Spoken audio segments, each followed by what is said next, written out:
Hello and welcome my YouTube education channel MPa classes. आज हम लोग रसायन शास्त्र देखेंगे और रसायन शास्त्र में लवण के गुण देखेंगे।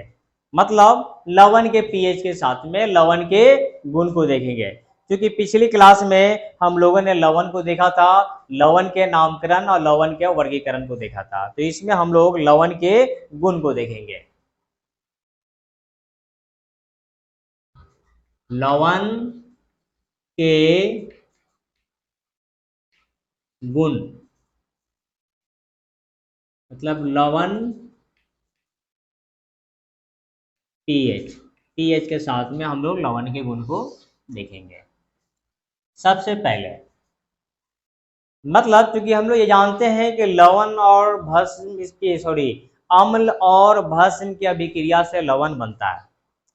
तो इसमें देखते हैं कि उसकी शक्ति क्या है। मतलब जो अम्ल और भस्म अभिक्रिया करता है दोनों की शक्ति क्या है। मतलब दोनों अगर समान शक्ति का है या फिर लवण जो अम्ल जो है अधिक शक्ति भस्म से है या फिर भस्म का शक्ति अधिक है लवण से या दोनों का शक्ति एक जैसा है, तो ऐसी परिस्थिति में कौन सा अम्ल बनेगा। मतलब अम्ल जो होगा उदासीन होगा, लवण उदासीन होगा या अम्लीय होगा या भस्मीय होगा, और फिर उसका पीएच स्केल क्या होगा, मतलब पीएच मान क्या होगा। तो यहाँ पे देखते हैं जब दोनों की शक्ति समान हो, मतलब अम्ल और भस्म दोनों की शक्ति क्या हो, समान हो। मतलब अभिक्रिया करने वाला अम्ल भी क्या हो, प्रबल हो, है ना। मतलब प्रबल अम्ल और प्रबल भस्म, मतलब यहाँ पे दोनों का शक्ति क्या है, सेम है। अम्ल भी शक्तिशाली है, साथ में भस्म भी शक्तिशाली है। तो प्रबल अम्ल और प्रबल भस्म की अभिक्रिया से जो लवण बनेगा वो उदासीन होगा। मतलब प्रबल अम्ल और प्रबल भस्म की अभिक्रिया से जो लवण बनेगा तो लवण क्या होगा, उदासीन होगा, उदासीन होगा। साथ ही साथ इसका जो पीएच मान होगा वो 7 होगा। इसका जब दोनों की शक्ति अम्ल और भस्म दोनों की शक्ति एक जैसा होगा, सेम होगा, तो फिर यहाँ पे जो लवण बनेंगे इस लवण के जलीय विलयन क्या होंगे, उदासीन होंगे। मतलब ये उदासीन क्या है, लवण का जलीय विलयन, लवण का जलीय विलयन। साथ ही साथ इसका पीएच मान जो होंगे वो 7 होंगे। जैसे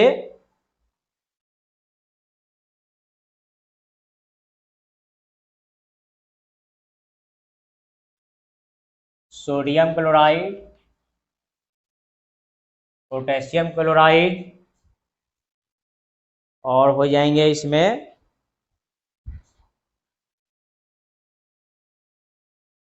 इसी।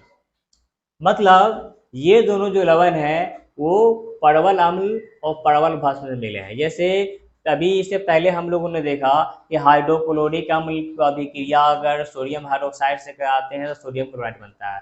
तो वहाँ पे हाइड्रोक्लोरिक अम्ल था वह परवल अम्ल था और सोडियम हाइड्रोक्साइड था वो परवल भस्म था। जैसे यहाँ पे हम लोगों ने अभिक्रिया में अभी जस्ट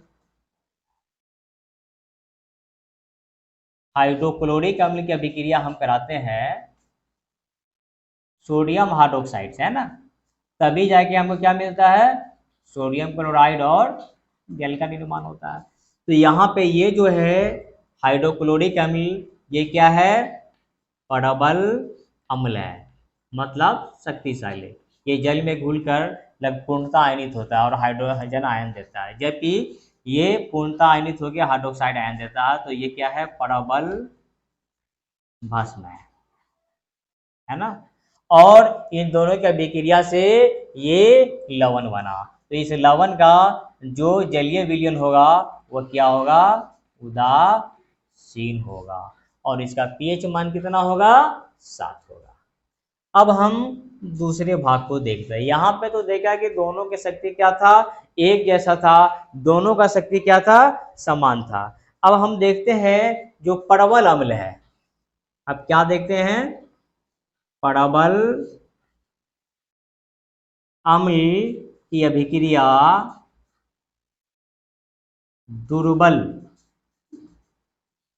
भस्म से कराएंगे, है ना। इसकी अभिक्रिया परबल अम्ल की, मतलब अम्ल जो होगा वह शक्तिशाली होगा, जबकि भस्म जो होगा वह शक्तिशाली नहीं होगा। और इन दोनों के अभिक्रिया हम कराएंगे तो अब जो लवण बनेगा, चूंकि यहाँ पे अम्ल की प्रधानता है ना, तो जो लवण बनेंगे उस लवण का गुण कैसा होगा, उसका जो जलीय विलयन होगा वो अम्लीय होगा।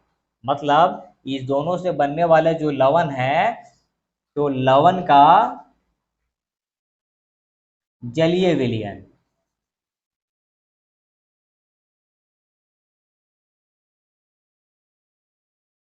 अम्लीय होगा। कैसा होगा? अम्लीय होगा। साथ ही साथ इसका जो पीएच मान होगा वह क्या होगा? 7 से कम होगा। क्या होगा? 7 से कम होगा। किसका? परवल अम्ल और दुर्बल भस्म की अभिक्रिया से जो लवण बनेंगे उसका पीएच मान जो होगा वह 7 से कम होगा। जैसे इसके एग्जाम्पल में देखते हैं।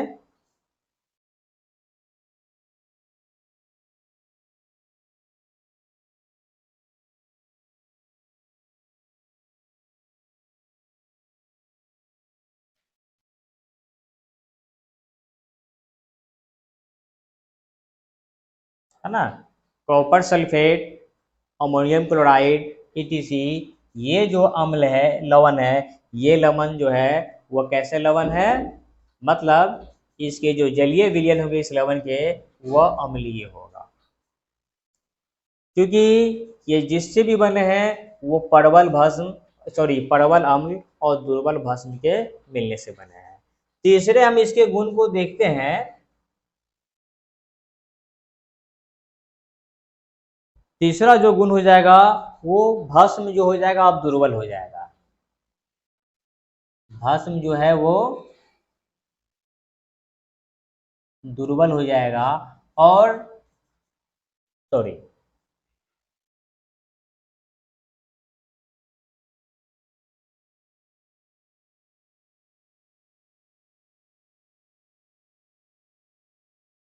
दुर्बल अम्ल और प्रबल भस्म। अब ये दोनों जब अभिक्रिया करेगा तो यहाँ पे जो लवण बनेगा उस लवण का जो जलीय विलयन होगा वह भास्मिक होगा, है ना, क्योंकि यहाँ पे भस्म जो है वो ज्यादा शक्तिशाली है, अम्ल जो है वो कम शक्तिशाली है। तो यहाँ पे जो लवण बनेंगे, लवण के जलीय विलयन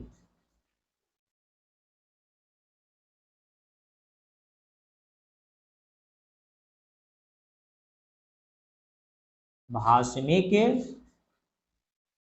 होगा। साथ ही इसका जो पीएच मान होगा वो जो होगा 7 से अधिक होगा। 7 से अधिक होगा।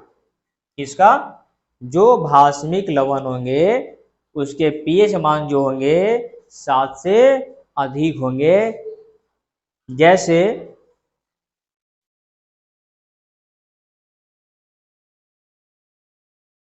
Na2CO3 सोडियम कार्बोनेट हो गए और सोडियम बाइकार्बोनेट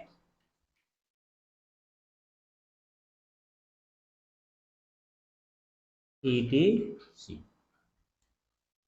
अब हम अगले टॉपिक की तरफ बढ़ते हैं और देखते हैं कुछ उपयोगी लवण। क्या देखते हैं? कुछ उपयोगी लवण, है ना। कुछ उपयोगी लवण जैसे सोडियम क्लोराइड हो गए, सोडियम हाइड्रोक्साइड हो गए, उसके बाद सोडियम कार्बोनेट हो गए, सोडियम बाई कार्बोनेट हो गए। इसके अलावा इसमें विरेंजक चूर्ण हो जाएंगे।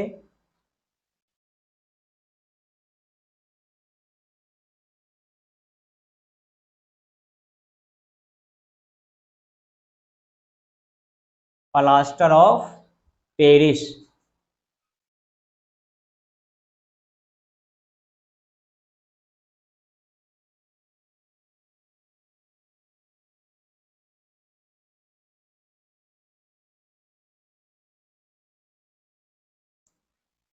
ये कुछ उपयोगी लवण है जिनका हम लोग अपने दैनिक जीवन में किसी न किसी रूप में इस्तेमाल करते हैं। इसमें से हम अभी सोडियम क्लोराइड के बारे में देखेंगे। NaCl,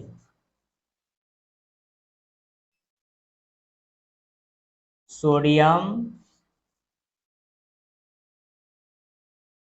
क्लोराइड या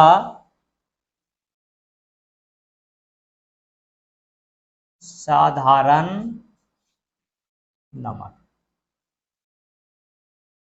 हम लोग जिस लवण का इस्तेमाल करते हैं वह सोडियम क्लोराइड ही होता है।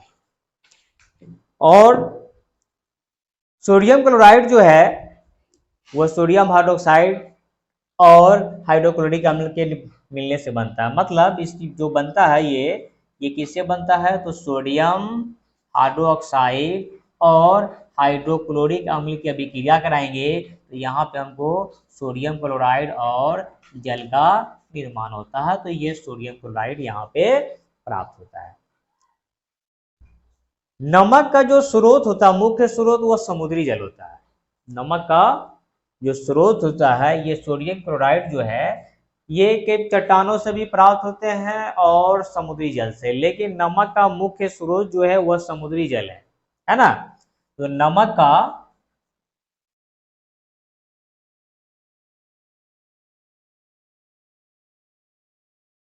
मुख्य स्रोत जहां से वो प्राप्त होते हैं वो क्या, समुद्री जल, समुद्री जल।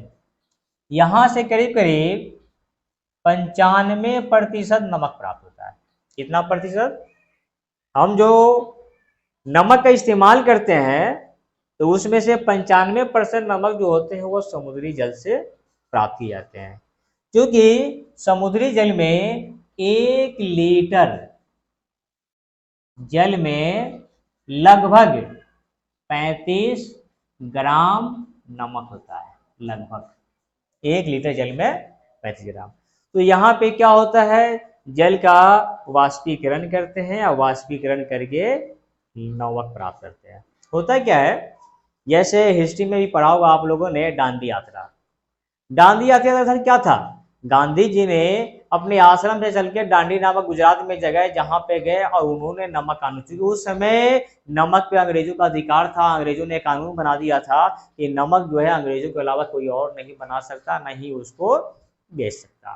तो गांधी जी ने नमक अपने हाथ में उठाकर नमक कानून को तोड़ा था, जिसको हम लोग हिस्ट्री में पढ़ते हैं दांडी यात्रा, जो गुजरात में है। तो वहां पे क्या है, समुद्र के किनारे क्या होता है, जो बांध इस टाइप से बने होते हैं और जब समुद्र की लहरें से पानी सब में भर जाते हैं तो पानी चूंकि लगातार धूप होने की वजह से पानी का वाष्पीकरण हो जाता है, लेकिन नमक इसमें जमा हो जाते हैं, इस सब में जमा हो जाते हैं। और फिर पुराने जमाने में नमक यहीं से उठाकर डायरेक्ट मार्केट में सप्लाई किए जाते हैं, लेकिन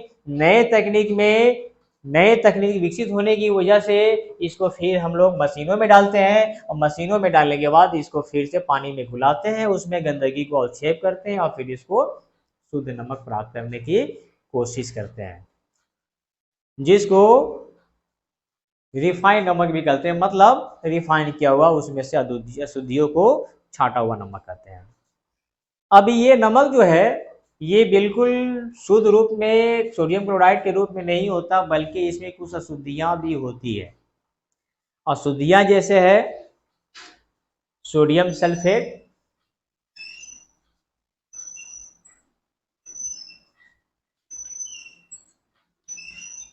मैग्नीशियम क्लोराइड,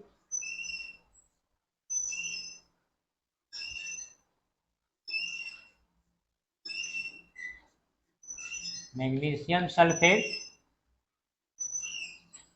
कैल्शियम कार्बोनेट, ये सब अशुद्धि है। क्या ये सब अशुद्धि,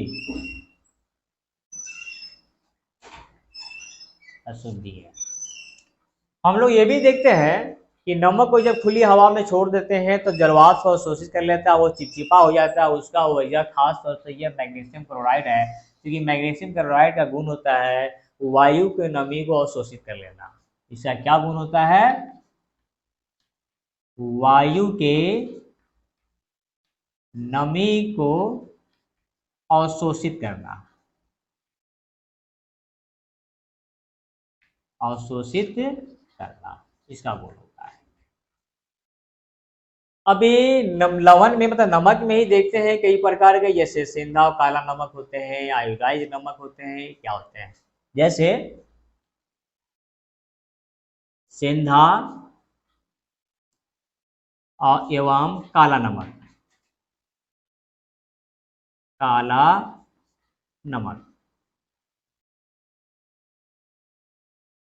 इसमें क्या है, चिकनी मिट्टी मिला होता है, क्योंकि ये खानों से प्राप्त होता है। और इस नमक में जो है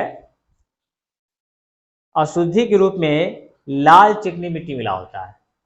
ये खदानों से प्राप्त होता है ना, कहाँ से प्राप्त होता है? और इसमें अशुद्धि के रूप में लाल चिकनी मिट्टी मिला होता है। इसी टाइप से आयोडाइज नमक, आयोडाइज नमक क्या होता है? तो आयोडाइज नमक में क्या होता है, सोडियम क्लोराइड में जो होता है पोटेशियम आयोडाइड को मिला करके आयोडाइज नमक बनाए जाते हैं। आयोडाइज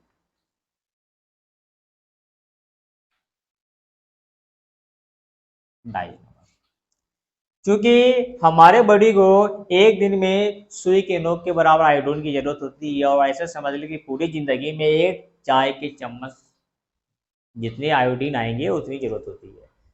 आयोडीन एक ऐसा तत्व है जिसकी कमी से भी हमारे शरीर में तरह तरह की समस्याएं उत्पन्न होती है, और इसकी मात्रा बढ़ जाने से भी समस्या उत्पन्न होती है।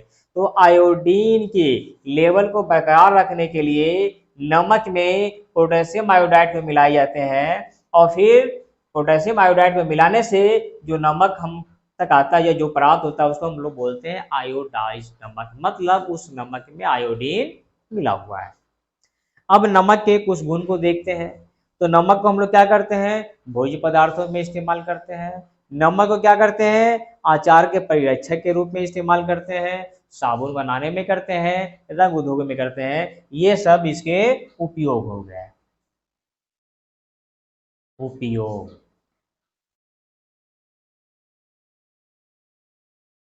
भोज्य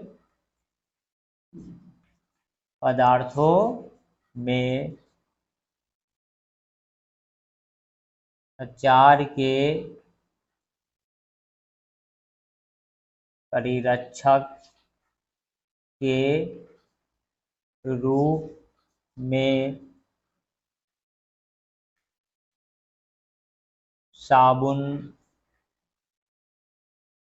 बनाने में, रंग उद्योग में, इन तमाम चीजों में हम नमक का इस्तेमाल करते हैं। तो दोस्तों आज से क्लास में हम लोगों ने क्या देखा, लवण के गुण, है ना। लवण के यहाँ पे 3 गुण दिखाए गए हैं। जैसे परवल अम्ल जो है, परवल भस्म से भी क्रिया करेंगे, जो लवण बनेगा वो लवण कैसा होगा, उदासीन होगा, जलीय विलयन उसका पीएच मान 7 होगा। अगर वहीं पे परवल अम्ल दुर्बल भस्म के साथ अभिक्रिया करेगा तो फिर इस लवण को जलीय विलयन जो होगा वो अम्लीय हो जाएगा और पीएच मान 7 से कम होगा। जबकि अम्ल अब दुर्बल होगा और भस्म प्रबल होगा तो फिर इस लवण का जलीय विलयन भास्मिक होगा और इसका पीएच मान जो होगा 7 से अधिक होगा। साथ ही कुछ उपयोगी लवण, ऐसे लवण जिसका हम डेली लाइफ में और कहीं न कहीं अधिकतर जो इस्तेमाल करते हैं, ऐसे बहुत सारे हैं जिसमें से कुछ उपयोगी लवण यहाँ पे लिए, जैसे सोडियम क्लोराइड हो गया, सोडियम हाइड्रोक्साइड हो गया, सोडियम कार्बोनेट हो गए, सोडियम बाइकार्बोनेट हो गए, ये विरेचक जो जिसको ब्लीचिंग पाउडर भी कहते हैं, ये प्लास्टर ऑफ पेरिस हो गया। यहाँ पे हम लोगों ने इसमें से पहले लवण सोडियम क्लोराइड को देखा। सोडियम क्लोराइड को साधारण नमक भी कहते हैं और ये क्या सोडियम हाइड्रोक्साइड और हाइड्रोक्लोरिक अम्ल की अभिक्रिया से बनता है। नमक का जो मुख्य स्रोत होता है समुद्री जल होता है। समुद्र के जल से करीब करीब 95% नमक की आपूर्ति की जाती है, क्योंकि समुद्र के 1 लीटर जल में करीब करीब 35 ग्राम नमक होते हैं और उसको फिर बांधों से इस टाइप से वाष्पीकरण करके प्राप्त करते हैं। साथ ही साथ हम लोगों ने देखा कि उस नमक में अशुद्धि के रूप में भी कुछ और लवण मिले होते हैं, और ये भी देखा कि नमक को वायु में छोड़ने पर वो चिपचिपा हो जाता है। इसकी वजह से मैग्नीशियम क्लोराइड जो वायु के नमी को अवशोषित कर लेता है। उसके अलावा सेंधा काला नमक क्या होता है, तो ये खदानों से प्राप्त होता है और उसका रंग जो है लाल भूरा हो जाता है। उसकी वजह है कि उसमें लाल चिकनी मिट्टी अशुद्धि के रूप में मिली होती है। आयोडाइज नमक क्या होता है, तो जो नमक हम इस्तेमाल करते हैं वही नमक होता है, लेकिन उसमें आयोडीन की आपूर्ति के लिए पोटेशियम आयोडाइज को मिला दिया जाता है, जिससे उस नमक को हम आयोडाइज नमक कहते हैं। साथ में नमक का इस्तेमाल देखते हैं, तो नमक का उपयोग क्या भोज्य पदार्थों में करते हैं, अचार के परिरक्षक के रूप में, साबुन बनाने में, रंग उद्योग में, इस टाइप से बहुत सारे इसके उपयोग हैं। तो दोस्तों हमारे चैनल को अगर अभी तक आप लोगों ने सब्सक्राइब नहीं किया है तो सब्सक्राइब करें, लाइक करें, ज्यादा से ज्यादा शेयर करें। फिर मिलते हैं अगले टॉपिक के साथ अगले क्लास में।